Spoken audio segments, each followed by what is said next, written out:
Last thing, what's up with Romeo, man? That's my son.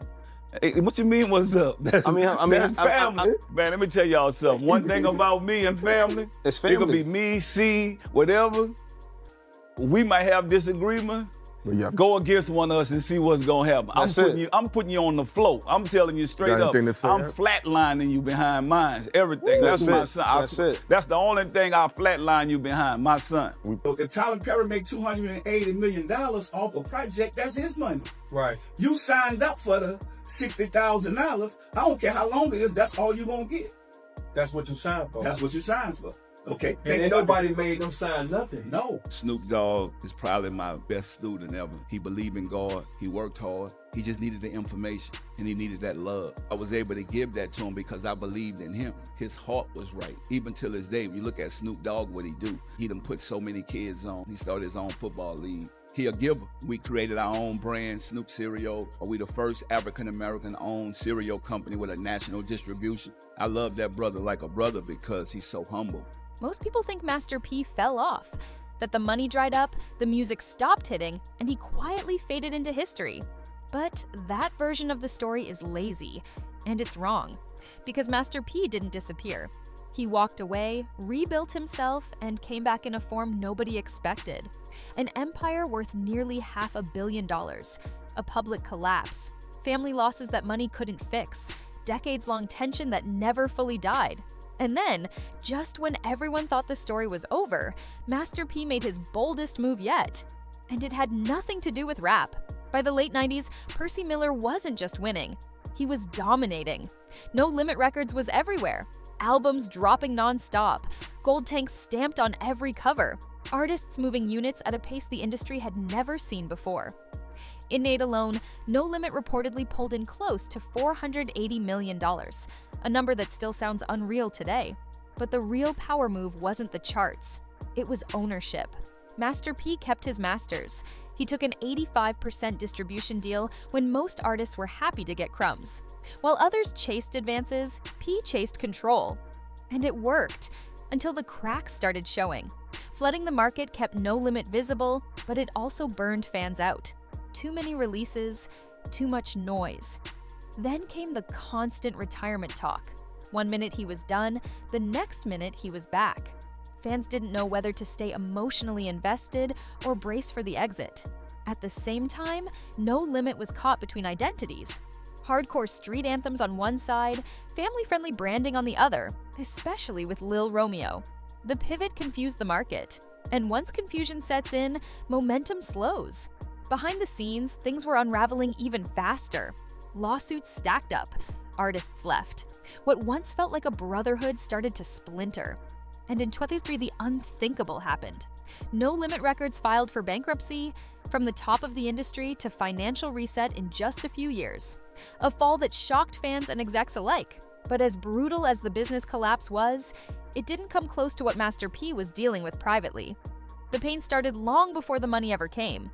In '90, his brother Kevin was taken from him. A loss that never healed. It lit a fire in P, pushing him harder, faster, with an urgency rooted in survival. But the hits kept coming. In 2002, his brother Corey Miller, known to the world as C Murder, was locked up for a murder conviction Master P has spent over 2 decades fighting. Watching his own blood sit behind bars while he stood at the peak of success created a weight few people could understand. Fame didn't soften it. Money didn't fix it. Master P never stopped pushing for his brother's release. Protests, interviews, public pressure. Even in T, he helped bring national attention back to the case. For him, this wasn't politics, it was family. Then in 22, life delivered its cruelest blow. D, she had been battling addiction and mental health struggles. Battles happening quietly inside a family the world assumed had everything figured out. Master P could have stayed silent. Many would have. Instead, he spoke openly. He talked about pain, about mental illness, about the reality that money doesn't insulate you from loss. And slowly, that honesty reshaped how people saw him. Not as a mogul, but as a father navigating grief in public. That pressure took its toll elsewhere too. After 24 years of marriage, Master P and his wife divorced. He later admitted he had spent years shielding her struggles from the public, carrying weight that fame demands but never repays. And while all of this was unfolding, another long-standing tension was still simmering beneath the surface, one that went back to the streets of New Orleans. Master P and Birdman were never a typical rap beef. No diss records, no public wars, just two bosses from two different sides of the same city. Third Ward versus Magnolia. In New Orleans, that divide meant everything. Birdman once brushed it off, saying there was never beef, just no vibe. But the streets always whispered something deeper. Birdman's brother, Terrence "Gangster" Williams, was accused of having ties to the death of Master P's cousin. Williams denied it, but the association alone hardened lines that never softened. Then came the business smoke. As Cash Money was rising in the late 90s, Birdman chased a distribution deal with Priority Records, the same company that helped No Limit explode. According to Birdman, that deal collapsed because Master P allegedly told execs not to sign Cash Money if they wanted to keep No Limit. Birdman claims that forced Cash Money into their Universal deal, the same deal that later sparked years of internal lawsuits and Lil Wayne's infamous royalty battle. Master P has always framed it differently. Competition, not sabotage. Business, not betrayal. For years, fans dreamed of seeing these two legends share a stage. And in October 2025, it finally happened. Cash Money versus No Limit. Versus Complex Con. On paper, it was unity. On stage, it was tension. Juvenile rocked. Snoop reunited with P. The crowd felt history being rewritten in real time. Then Birdman went off script, ranting, throwing shots, eyes locked on Master P's side. And then it happened. Master P didn't hesitate. The crowd lost it. The moment went viral instantly. Decades of quiet tension boiled down to one perfectly timed line. Later, P brushed it off like an OG does, chalking it up to New Orleans energy. Then he crossed the stage and offered Birdman a dap. Was it peace? Or just mutual acknowledgement before retreating to separate corners? Social media noticed Birdman dipped quickly after. Lil Wayne didn't show, officially due to tour obligations, but fans weren't convinced. The theories flooded in. Old wounds don't disappear just because the lights are bright. But while everyone was focused on the moment, Master P was already moving forward. In July 25, at the Essence Festival in New Orleans, he announced his farewell performance. Nearly 4 decades in the game, No Limit artists reunited, a celebration that felt like closure. His reason was simple. He was growing. Hip-hop had too much negativity, and his purpose had shifted. That same night as the Versus battle, he quietly bent the retirement rules and dropped a surprise project. Not a comeback, a reminder. Master P wasn't done. He was just choosing his moments carefully. Because the real next chapter had nothing to do with music.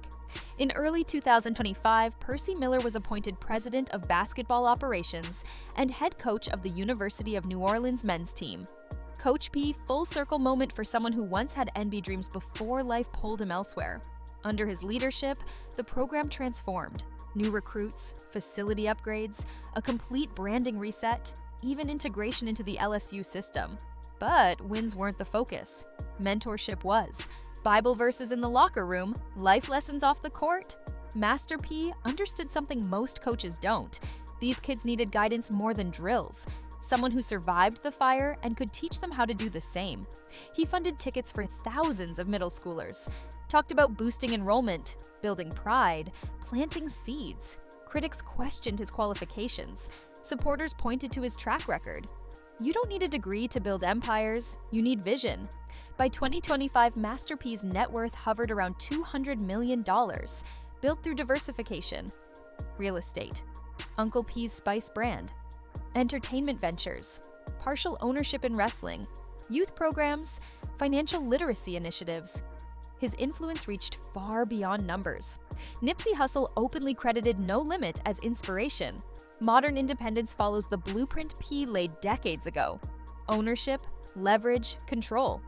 The No Limit Chronicles documentary reminded a new generation just how revolutionary that era really was. And even that project helped reignite attention on C. Murder's case, proving Master P's past still moves the needle. This was never a comeback story. It was a story about evolution. From the projects to the record store, from the store to the label, from the label to film, from entertainment to philanthropy and sports. Every time the world tried to box him in, Master P built a new box and sold it. The streets that could have swallowed him became the foundation for an empire.